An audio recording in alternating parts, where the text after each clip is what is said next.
So Samsung has been making foldables for 7 generations now, and every year they've become thinner, lighter, more powerful. But despite all those improvements, there have always been one thing stopping me from recommending a fold as someone's everyday phone. This year Samsung's finally fixed it. Surprisingly, it's nothing to do with the processor, the cameras, or even Galaxy AI. It's simply the shape of the phone, and after using the Galaxy Z Fold 8 for the past week, I genuinely think that this is the first fold that feels like a normal smartphone when it's closed, and ironically, that's exactly what makes it much better. So let's talk about it. Sky's turning cold and blue.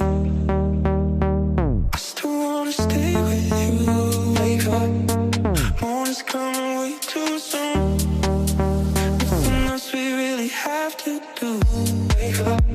Sky's turning cold and blue. So I'm not going to spend the next few minutes telling you it's thinner, it's lighter, it's wider, because you've probably heard that enough already. What I actually care about is whether those changes make it a better phone to live with. And the answer is mostly yes. And I think many people will tell you the wider cover display is probably their most favorite change, and typing finally feels natural on this. Replying to messages is much easier, and I no longer feel that I need to unfold the phone just to do simple tasks. That's probably the biggest improvement that Samsung has made on this model. But it's not all perfect, because now the phone is much wider. It actually has a little less ergonomic to hold one-handed. If you've got larger hands, then you'll probably be fine, but for me, it doesn't sit in the hand quite as comfortably as previous fold designs, and it's one of those trade-offs where typing gets better but one-handed comfort takes a slight step back. The other thing I found interesting is the weight, and yes, this thing is incredibly light at just 201 grams, but because it shapes more like a passport than a traditional smartphone, it actually feels a little awkward in my pocket.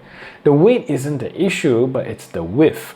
I actually think the form factor makes more sense in a handbag, maybe a sling bag, or even a jacket pocket, than a pair of tight jeans.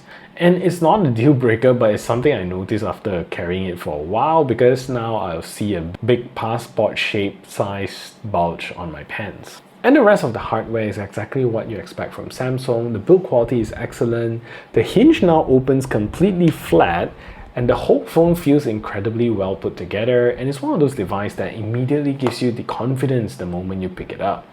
And the improvements don't stop with the outside screen, because the wider design also changes the experience when you unfold it. And inside, you're still getting a gorgeous 7.6-inch dynamic LTPO AMOLED 2X display, but thanks to the new proportions, it now feels more closer to a 4:3 tablet than before. So what that means is that photos that are taken in 4:3 by the camera itself now fully covers the entire screen. So for productivity, I absolutely love this. Running 2 apps side by side finally feels natural. Whether it's replying to your emails on one side while referencing a document, or watching YouTube while browsing the web, everything just feels less cramped. Reading articles also feel much more comfortable because you're seeing more content across the width of the display instead of constantly scrolling. I initially thought the wider aspect ratio would make movies look worse because of the larger black bars, but surprisingly that's not really the case. Samsung has balanced the proportions really well, and videos still look immersive while making everything else much more usable.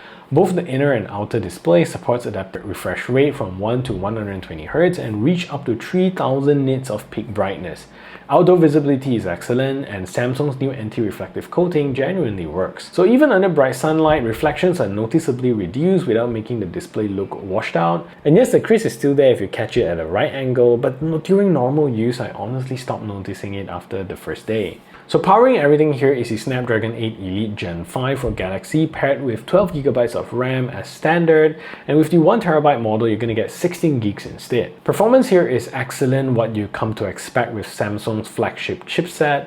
Apps launch instantly, multitasking is effortless, and I never really felt that the phone is struggling in any way. Even with multiple apps open across both displays, strictly speaking, whether it's this or the Ultra, they're both running the same chip, so no performance bias here. More importantly though, this is one of those phones where you really stop thinking about performance altogether. Everything just feels very fluid, the animations are smooth, app switching is instant, and One UI continues to be one of the best implementations for foldables. Samsung has had years to refine the software experience, and it really shows. Features like split screen, multitasking, floating windows, and drag and drop all feel polished rather than gimmicky. The only minor compromise with the new proportions is that because the cover screen is slightly shorter, certain websites with larger banners or filled with advertisements require a little bit more scrolling than before. Personally, to me, I don't quite like it, but it's not a deal breaker, but it's something that I notice when going through everyday browsing. So with that said, the biggest compromise on the standard Fold 8 compared to the Ultra is definitely the camera system. So instead of a triple camera setup on the Ultra, Samsung has gone with the dual 50 megapixel system consisting of a primary, wide angle, and an ultra wide. Now before you panic, let me say this. For probably 90% of people, these cameras are actually really good. The main sensor captures sharp, vibrant images with excellent dynamic range, and Samsung's color science continues to strike a nice balance between punchy and natural. Portraits looks fantastic, skin tones are consistent, and autofocus is incredibly reliable. Even in lower light, the main camera holds onto detail surprisingly well while keeping noise under control. The ultra wide also matches the main camera nicely, so switching between the two doesn't result in wildly different colors like some phones still do today. The only real limitation is when you zoom. Without a dedicated telephoto lens, everything beyond 2x or 3x relies on digital cropping. During the day, it's actually better than I expected thanks to the high resolution sensor, but once the light starts dropping, the difference becomes obvious. If you are someone who loves photographing concerts, wildlife, or anything at a distance, you definitely miss having a proper telephoto lens. But if your camera roll mostly consists of your food, family, holidays, or everyday moments, I honestly don't think it's going to bother you that much. One area I was a little concerned with about before using the Fold 8 was battery life. The phone is thinner, lighter, and Samsung hasn't really increased the battery capacity in a meaningful way. On paper, I honestly wasn't expecting much, but in real-world use, it actually performed better than I expected. The Fold 8 packs a 4800 mAh dual cell battery, and throughout my week of testing it, it comfortably lasted a full day. My typical usage consists of emails, YouTube, social media, taking photos, and a fair amount of multitasking, and I was consistently ending the day with 20-30% remaining. It's not a 2-day phone by any means, but it's also not the battery anxiety that older foldables used to give you. Charging has also been improved this year. Wired charging is now 45 watts, while wireless charging is 20 watts. It's not class leading when you compare it to some Chinese brands pushing ridiculous charging speeds, but honestly, I've stopped chasing those numbers. As long as I can plug the phone in while I'm getting ready in the morning and I have enough battery to last the rest of the day, I'm pretty much happy. One thing worth mentioning is that Samsung still doesn't build magnets into the phone itself, so if you're planning to use MagSafe accessories like car mounts, battery packs, you're still gonna need a compatible case. The stereo speakers are exactly what I expect from a Samsung flagship kind of phone. They're loud, clear, and have decent bass considering how incredibly thin and the phone is when it's unfolded.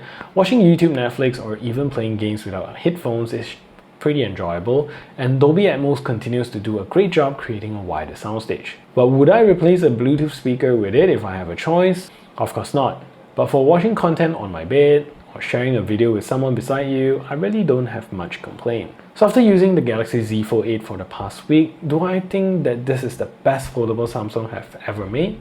Yes, but maybe not for the reason you think.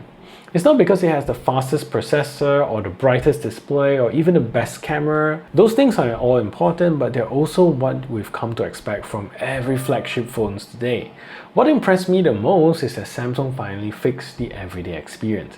For the first time, I actually enjoy using a phone while it's closed, and I can even play PUBG outside, which is kind of surreal because it's like you're holding a very small gaming console, if that makes sense. And I wasn't constantly unfolding it just to reply a message or maybe browse social media, and that sounds like a small change until you realize that's exactly how you interact with your phone hundreds of times every single day. And of course it's not perfect, and if you're someone who relies heavily on that telephoto camera, you're probably going to be happier with the Ultra. And if you're hoping foldable suddenly becomes affordable, well, that day hasn't really arrived yet. But if you're waiting for a fold that finally feels like a normal smartphone first, and a tablet second, then I honestly think Samsung has nailed it this year. And here's the funny thing, when foldables first came out, the goal was always to make people unfold their phones more often. And I think Samsung has finally realized the opposite is true as well. The best foldable isn't the one that makes you unfold it every chance you get, it's the one that lets you forget that you're using a foldable. And I think that's exactly what the Z Fold 8 has achieved. If you find this video helpful, please consider liking this video and subscribing to the channel. And if you want more videos like this, check out these videos up here.